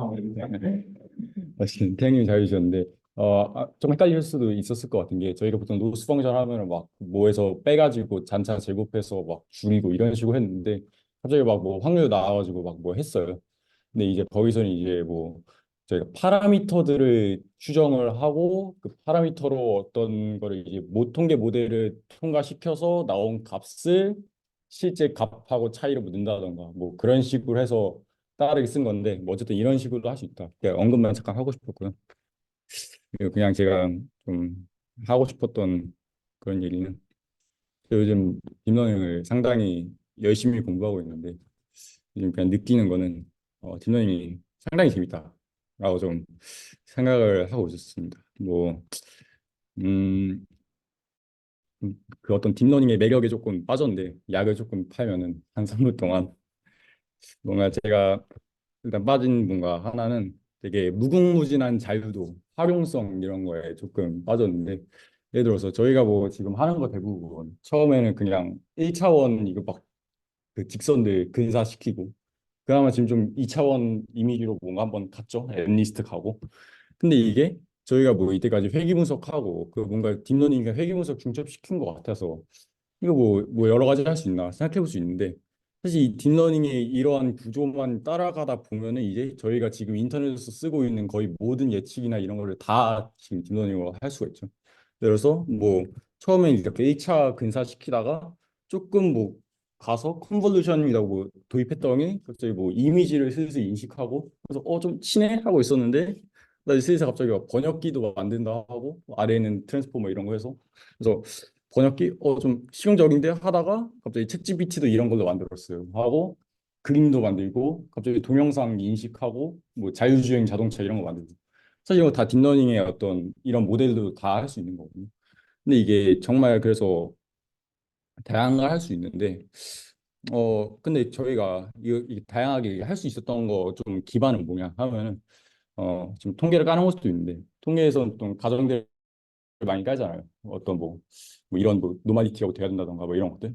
근데 제가 생각했을 때 딥러닝에서 까는 거는 일단 하나밖에 없습니다. 아까 언급했었는데 유니버셜 어프로크시메이션 티어럼 해가지고 그냥 엄청 변수들을 많이, 그러니까 히든 유닛들을 많이 추가하면은 잘게 쪼갤 수가 있고 구간들을 잘게 쪼개다 보면은 저희가 원하는 어떤 복잡한 것이든 변수가 엄청 많아지면은 잘 이렇게 갈 수 있다는 거예요. 그래서 어떤 그런 활용성이 이런 제약 조건이 하나밖에 없으니까 엄청 그 무궁무진한데, 근데 이제 이게 어떤 딥러닝의 이념도 상당히 재미있는데, 저희가 어제 보통 통계에서는 파라미터 수가 많아지는 거를 경계를 한단 말이죠. 왜냐면 많아지면은 이제 뭔가 저희 오버피팅 이런 거 하면서 뭐 문제가 많다고 항상 너무 얘기를 많이 들어왔어요. 근데 아니 뭐 유니버셜 티어럼 얘기 들어보면은 아니, 많아지면 할 수 있으니까 좋다 하는데 그럼 얘기 좀 다른 거 아닌가 할 수 있는데, 여기서 이제 딥러닝의 어떤 이념이 뭐냐 하면은 일단 그 결론부터 말하면 최근에 뭐 더비 디센트 얘기하면서 더 커지면 더 좋아져요 이런 얘기가 있는데, 딥러닝의 뭐 어떤 이념 제가 재밌게 봤던 글에서는 more is different라고 하더라고요. 그러니까 이제 특히 물리학에서는 이제 규모가 엄청 몇 배로 달라지면은 그때부터는 쓰던 이론이나 이런 것도 달라진다고 하더라고요. 그뭐 예를 들어서 엄청 작아지면 양자 물리학 이렇게 갈 수 있겠는데, 그럼 그때부터는 저희가 생각하는 어떤 상식과 좀 다르죠. 갑자기 얘가 있을 수도 있고 없을 수도 있다 하는 게 말이 되는지 어쨌든 그런 것도 있는데, 여기서 말한 것처럼 딥러닝처럼 어떻게 파라미터가 엄청 많아지면은 그때부터는 저희가 원래 알고 있던 그런 상식과는 좀 다른 움직임들이 일어나는 거죠. 그래서 또 나름의 그런 재미가 또 있고, 그래서 이제 뭐 파라미터가 많아진다 해서 뭐 한 뭐 1,000개 되려나 생각해 보면은, 네, 뭐 GPT-2가 이제 안 쓰죠. 근데 이게 15억 개 파라미터를 쓰고요. GPT-3가 1,750억 개를 쓰고, 지금 제미나이 이번에 나오는 게 1조 5천억 개의 파라미터를 쓴다고 합니다. 그래서 상상을 아득하게 뛰어넘죠. 이렇게 되면 또 어떤 다양한 매력들, 그 어떻게 돌파구들이 이렇게 나타나고, 그래서 어떤 그런 이견도 상당히 재밌었다. 어쨌든 제가 약을 좀 팔았는데 얘기하고 싶었던 거는 원래 요한 세시형이 제가 생각했을 때는 쉬운 사람한테는 좀 너무 쉽고 어려운 사람은 낯선데 아니면 하나하나 좀 막히고 왜 그런지 하나하나 좀 설명은 안 되고 이런 부분이 많았을 것 같아요. 딥러닝 공부를 아예 안 해보셨으면 그랬을 것 같은데, 뭐 예를 들면 뭐 배치 잠깐 나왔고 SGD 스토캐스틱 지방을 설명을 한번 했지만 그런 거라던가, 그러니까 바이너리 크로스 엔트로피 뭐 트레이닝 한다는데 백프랍으로 한다, 아까 설명해 주셨는데 백프랍도 뭔가 좀 더 아예 안 봤으면 좀 더 생각을 해봐야죠. 뭐 예를 들어서 CNN 아까 컨볼루션 했는데 컨볼루션이 뭔지, 그리고 컨볼루션에서 그럼 뭐 백프랍 어떻게 하지? 이런 것들도 어떻게 보면 다 생각할 만한 거리가 좀 많을 것 같아요. 그래서 좀 딥러닝을 아예 공부해 보신 적이 없고 이런 내용이 좀 막막하다 싶으면은, 전 딥러닝이 되게 앞으로 저 맨날 딥러닝이 미래다 맨날 현대인의 기본 소양이다 이러고 약 팔고 다니는데, 한번 꼭 공부를 해보셨으면 좋겠습니다. 이번에 복습 스터디 아마 하실 텐데 이 세션 내용만 다루기보다는 혹시 딥러닝 익숙하지 않으신 분들은 이번 계기로 한번 딥러닝을 공부해 보시는 건 어떨까 싶습니다. 제가 좀 갖고 있는 책이나 강의들도 좀 톡방에 올릴 테니까 조금 내 딥러닝 좀 안다 싶은 사람도 아마 재밌게 볼 책도 있을 거고요. 그리고 아예 모르는 뭐 수포자 비전공자도 할 수 있는 강의들도 있으니까 한번 봐보시면 좋을 것 같아요. 네. 아무튼 다들 고생하셨고, 이번에 저희 그 MT 투표 내일까지 안 하신 분들 꼭 다들 부탁드리고, 다음 주에 세션 없고 MT 가시는 분들을 MT에서 뵙겠습니다. 네, 다들 고생 많으셨습니다.